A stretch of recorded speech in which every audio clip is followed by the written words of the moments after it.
Hello people, so today I would like to talk about CapCut again, and I would like to share to you the tutorial how to get a muffled sounds on the CapCut. Open your CapCut right away and open your projects too. So here I already have this project, I also have the text here, but then I want to show you specifically how to make your sound muffled. So here you just need to go click this audio. If you haven't had audio, you just need to add the audio first, but here I would like to do the voiceover just to give an example.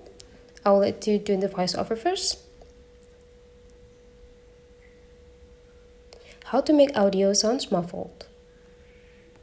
Click this button and let's just check the original version of the audio. How to make audio sounds muffled. So that is the original version. If you want to make the audio sounds muffled, you just need to go click this audio section. Make sure that the audio section is active and you just need to click this voice effects. Now you just need to jump into the retro and click or find the megaphone.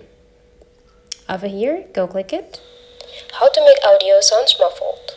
And that's the result. So that's the way how to make a muffled audio. How to make on a CapCut. Hopefully you enjoyed this video, and let's meet again into other tutorial.